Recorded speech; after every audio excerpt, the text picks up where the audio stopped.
So you're here because you're curious, what are the very best microgreens to grow? Well, I'm going to do my best to explain to you exactly the answer to that question while I plant a bunch of stuff that I need to grow anyways. So bear with me as I try to explain this in as much detail as I can while I also plant some things that I need to grow.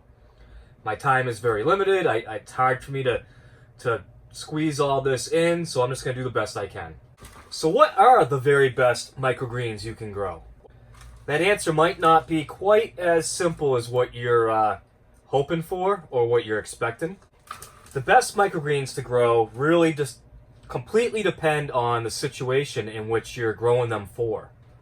So let's start with the best microgreens to grow for me that I enjoy the most. And I would say I enjoy sunflower shoots. They're a really nice, nutty flavor. They're very different than anything you've had before if you haven't had microgreens or haven't had sunflowers before. So I really enjoy sunflower. Pea shoots or pea tendrils would be another one. Great tasting microgreen. The shoots taste just like peas, and they can be kind of sweet depending on which ones you get. I tend to like to grow the pea tendrils. I get mine from True Leaf Market, and they're called green pea, and that's the ones that I grow the most and I enjoy the most. But pea shoots are also great, which would be like a speckled pea. Another favorite for me would be arugula. Arugula has a nice, like peppery, almost spicy flavor to it.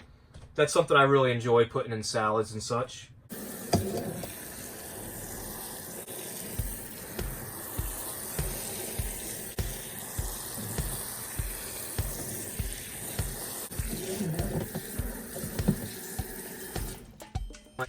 Just planting some bull's blood beets right now. So another one that I really enjoy myself would be basil. Basil is a great one. I mean, who doesn't like basil? Doesn't matter if it's a microgreen or a full-size crop. You can use basil microgreens in any ingredient in which you would use fresh basil to begin with.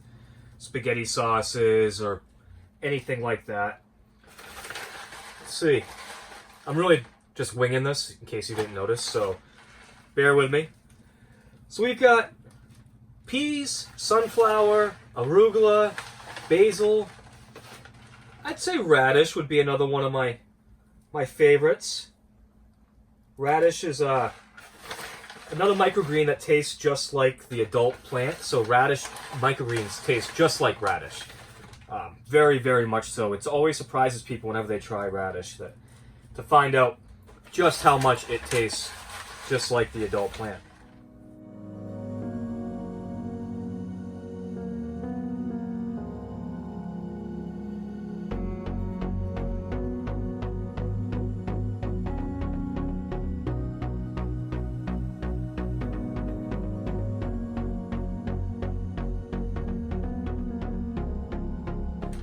So those would probably be my personal favorites that I really like. I'm sure there's some others I haven't thought of yet on the spot making this video. But if you're interested in more detailed description, I will be making a blog post, and I'll be linking that up here. I think on this side, probably not that side, but this side. And you can click that card and go read the blog post of much more detail about everything I'm going to be talking about here today. So let's talk about the best microgreens for ease of growth. So there's some microgreens that grow a lot easier than others. On that list would be, these are microgreens that don't have seed hull problems. They're not high maintenance. They don't take a long time to grow. And they're not particularly picky over which grow medium you use them for. So I would say peas, again, are definitely in that mix of easiest to grow. Arugula, another one, very easy.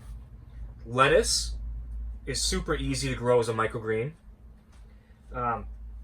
Radish, probably the easiest to grow microgreen there is that I'm aware of. And curled cress would be another one that's just super, super easy to grow. Absolutely no problem with that. Mustards are fairly easy. You're kind of getting a little bit into where they're not like dead easy. Another ones are some of the salad mixes. Broccoli is pretty easy. So those would probably be some of my easiest to grow microgreens. Just hitting those with a little bit of wind and water. So now let's move on to chef favorites, because that's probably, if you're growing these for a business, that's probably what you are most interested in knowing about. So far we've talked about my favorites, personal favorites, and we've talked about easy to grow, so let's cover chef favorites. It's really going to depend on who your clients are. If your clients are gourmet chefs and they're going to plate their plates a certain way, they're going to want one type of microgreen, where if it's a sandwich shop or something, they may want a different kind of microgreen. Or if it's a Asian place, they may want, or a sushi place, they may want a different kind of microgreen.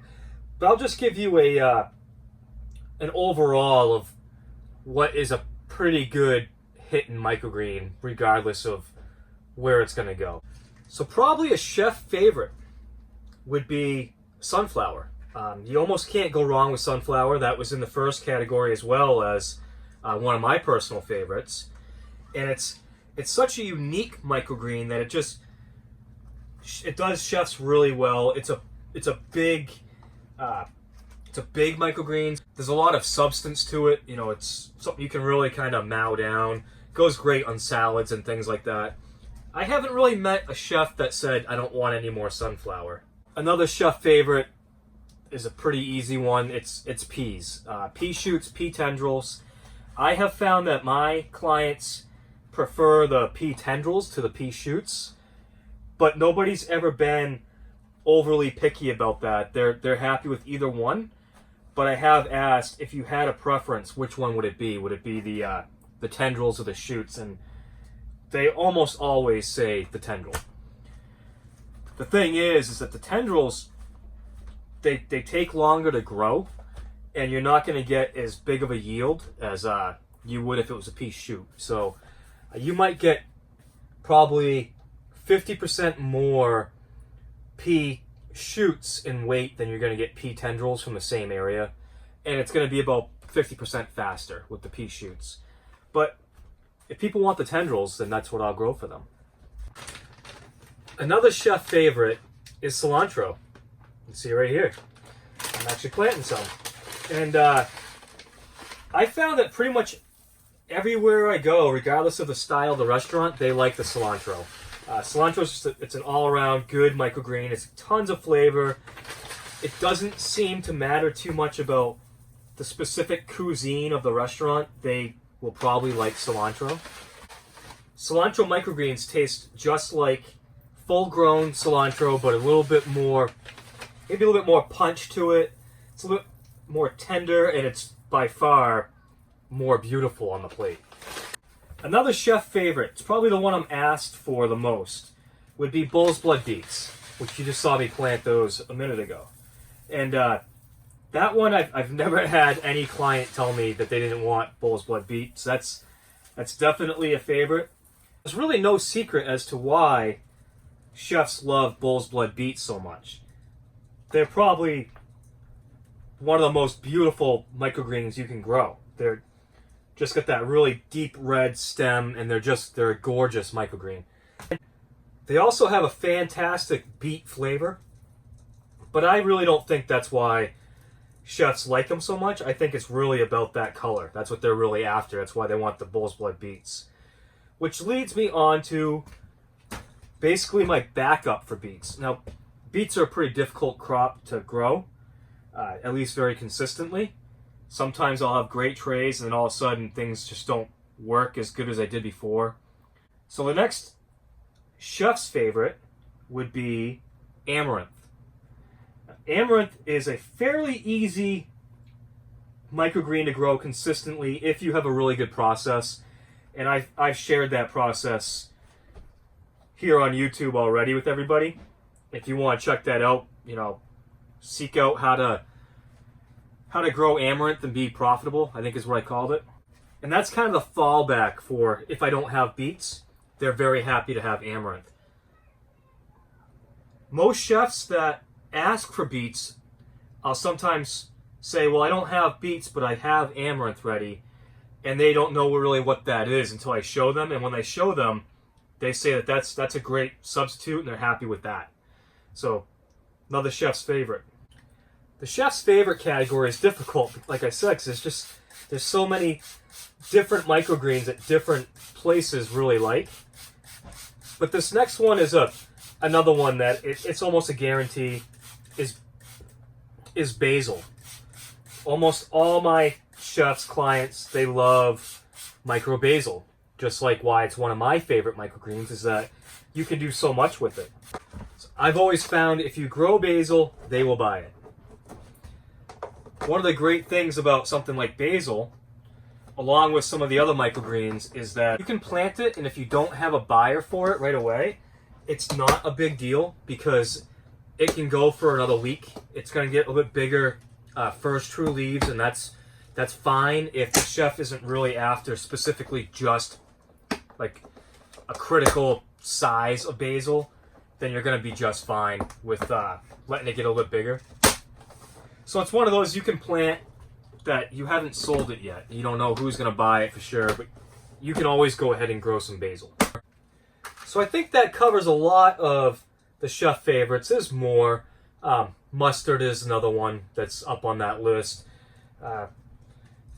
Red Russian kale is another one if you let it grow to have like nice big true leaves that they're really a beautiful microgreen. That does really well. And so it's obviously really difficult to like narrow this down just a small amount because I grow probably 20 to 30 different kinds of microgreens. Not always consistently. Sometimes I bounce around what I'm growing, but I found chefs like just about everything, but they do definitely prefer some over others. Chefs also really like radish, which is great because radish is also one of my favorites. It's also one of the easiest to grow. It's also a preferred chef microgreen, so you can't really go wrong with radish. And it's not really that big of a deal on which kind you grow. I've grown many different varieties of radish, and I haven't really found one that they don't like. Yeah, radish is just an all-around winner. Planting a little bit of amaranth right now, which is a chef's favorite.